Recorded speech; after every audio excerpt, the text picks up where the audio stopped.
The Department of Justice just did something no one saw coming. They walked away from one of the biggest gunfights in years and left the ATF hanging out to dry. That's right. Trump's own DOJ just dropped the appeal that could have kept the pistol brace ban alive. This is Luke from Line 45, and today we're breaking down how the ATF's so-called gun ban just got torched in court, why the DOJ's surrender changes everything, and what it means for gun owners who are sick of watching bureaucrats make laws they were never elected to write. Before we dive in, do me a solid. Smash that subscribe, tap the bell, hit all the dang buttons down there. You don't gotta, but it keeps this train rolling and lets me crank out more of this wild gun talk for y'all. Alright, enough of that. Let's get back to it. The shocking move nobody expected. The headline move is simple.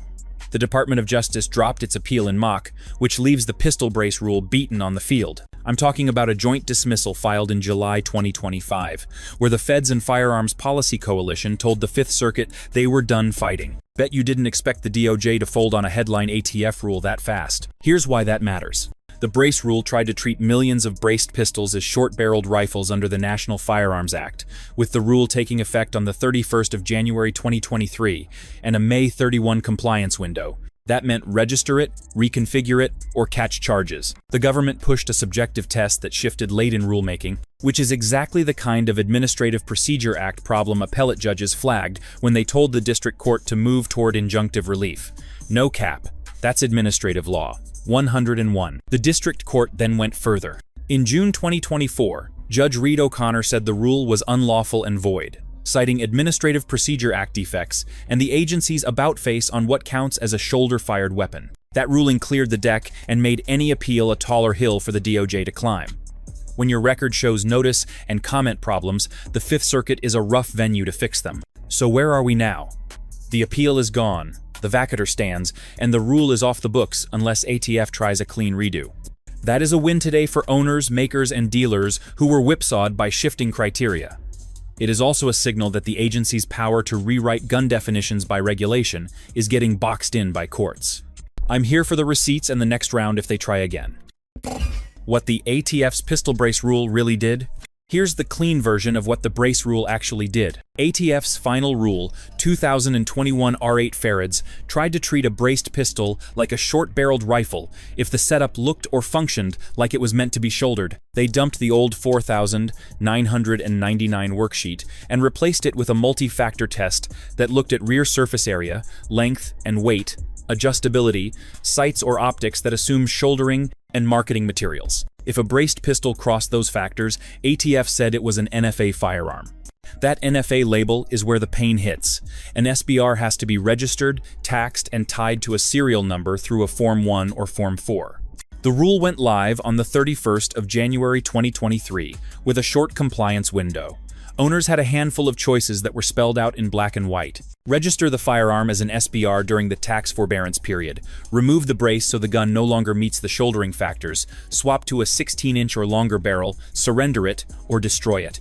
Keeping a non-registered SBR is a felony with up to 10 years in prison under the NFA. No cap. That's the statute. Scale matters here. Nonpartisan estimates put braces in the tens of millions, which means the rule flipped a massive slice of the market into potential NFA territory overnight. That created a compliance mess for owners, manufacturers, and dealers, especially because the test was subjective and could change with small configuration tweaks. That is the core problem the courts focused on.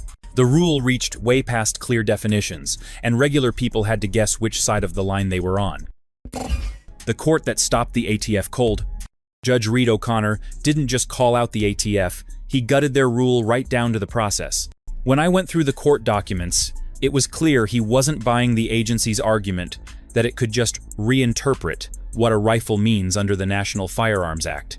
The lawsuit from Firearms Policy Coalition and Maxim Defense made a solid case that the ATF violated the Administrative Procedure Act by skipping proper rulemaking steps. The judge agreed, pointing out how the agency moved from old brace guidance to a brand new standard with no real notice to the public. What hit me most is how O'Connor detailed the agency's flip-flopping. Since 2012, ATF had issued multiple letters saying braces were legal, then reversed course with the final rule in 2023. That inconsistency meant millions of gun owners suddenly risked felony charges for configurations that had been legal for years. The court called that arbitrary and capricious, and that's a fatal flaw under the APA. O'Connor's order didn't stop at a limited injunction. He dropped a nationwide vacatur, meaning the entire rule was void for everyone, not just members of specific gun groups. That instantly erased the enforcement authority of the ATF on braced pistols. The Fifth Circuit had already flagged the same problems earlier, so when this final decision hit, it lined up perfectly with the appellate court's warnings. That's the ruling DOJ walked away from because there was no ground left to defend. The DOJ's white flag. Here's why I think the DOJ tapped out. The record in mock was a minefield. Judge O'Connor had already set the rule aside for APA defects, and the Fifth Circuit had signaled since 2023 that the plaintiffs were likely to win on the administrative law angle. Walking that into a full-blown appeal risked a published defeat that would box ATF in across other gun regs. If I'm the government, I read that posture and cut losses with a stipulation to dismiss. The bigger legal climate mattered. The Supreme Court ended Chevron deference in Loper Bright, which means courts stop giving agencies the automatic benefit of the doubt on ambiguous statutes. Add Cargill from June 2024, where the court said ATF lacked authority to redefine bump stocks into machine guns. Stack those two, and you get a rough track for any appeal defending an expansive read of the NFA. DOJ saw the scoreboard and avoided creating another binding, agency-limiting precedent in the Fifth Circuit. What this move means for all of us is straightforward. The brace rule stays vacated. Owners and dealers are not operating under that framework, and ATF must either live with the loss or try a clean rewrite that survives real notice and comment and tight statutory text. DOJ's stipulation in July 2025 closed this chapter but kept its options open to retool later. That is a tactical retreat, not a truce. I'm watching the docket for any restart, especially if they float a narrower, data-heavy rule. Why this isn't over yet. The fight isn't wrapped up just because the DOJ dropped its appeal. The court only struck the rule down for violating the Administrative Procedure Act, which means the ATF can refile a fresh version later if it fixes the process. They could hold new comment periods, use more technical language, and try to justify the same outcome with tighter paperwork. That's why gun rights groups like the Gun Owners of America and the state of Texas filed to keep the case open in late 2025. They're pushing for a permanent injunction, so the agency can't just rewrite the same rule with a new coat of paint. I checked the filings, and the GOA specifically asked the court to make it crystal clear that braces can't be reclassified under the same statutory theory. Without that injunction, ATF still has room to call a braced pistol an unregistered SBR if they think it's designed to be fired from the shoulder. That wording is straight out of the National Firearms Act, and it's vague enough that they can keep using it even after the rule's gone. So while everyone's celebrating the vacatur, the real goal now is a final, permanent ruling.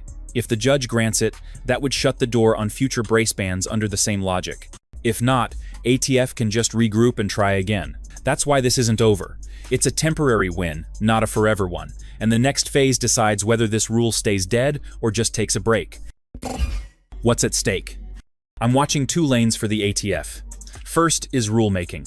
If they come back, I expect a tighter, data-heavy proposal that drops the vague, overall configuration vibe and uses bright lines the court can actually review. Think fixed measurements for the length of pull, a clearer definition of rear surface area that qualifies as a stock, and plain examples with photos. They will stack a bigger economic analysis, cite injuries or recoveries tied to brace setups, and run a longer comment window.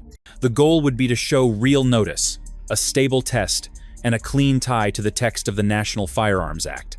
With Chevron gone and Cargill on the books, they have to argue from statute, not agency creativity. The second lane is enforcement without a new rule. Prosecutors can still charge an unregistered SBR if the gun truly fits the statute's shoulder fire definition, case by case. I've seen indictments lean on function and shooter behavior, not the vacated brace test. That means owners who add true stocks or build short barrels without following the NFA can still get tagged. ATF can also push inspections and warning letters on dealers for sketchy marketing that implies shoulder use. None of that depends on the vacated rule. What's at stake is bigger than braces. If a reissued rule survives, agencies will treat that as a green light to rework other gun definitions by regulation. If it fails on the merits, not just procedure, courts lock in a limit on executive workarounds. My move until the dust settles is simple. Keep builds within clear statutory lines, document configurations, and avoid gray area accessories that a prosecutor could spin as shoulder-fired. Celebrate the breathing room, but do not get sloppy. The bigger picture. My takeaway is simple. I watched the DOJ back out, I read the orders, and I see courts putting guardrails on agencies that try to rewrite gun law by regulation. Loper Bright killed automatic deference to agency guesses. Cargill told ATF it could not stretch machine gun to cover bump stocks. Pair those with the brace ruling getting vacated for APA problems, and the pattern is clear. If you want to change gun definitions in America, bring Congress. What that means for us is accountability, not a parade. I'm not doing victory laps until there is a final merits win or a permanent injunction that blocks the same brace theory from coming back. Agencies can regroup and try a narrower language. Prosecutors can still bring straight NFA cases when a build truly fits the statute. I keep my builds inside bright lines, keep documentation on configurations and parts, and pay attention to new dockets. If they file a rewrite, bet we will see a heavier record and a longer comment window. Big picture. This fight is Civics 101. Voters pick lawmakers. Lawmakers write statutes. Agencies execute within those lines. When the lines get blurry, courts step in. That is healthy. It forces better rules or none at all. If you care about your rights, stay engaged. Comment on proposals, support the groups doing the courtroom work, and keep your own house clean. We got breathing room today. Whether it turns into a lasting win depends on what happens next and how tight we keep our side of the street.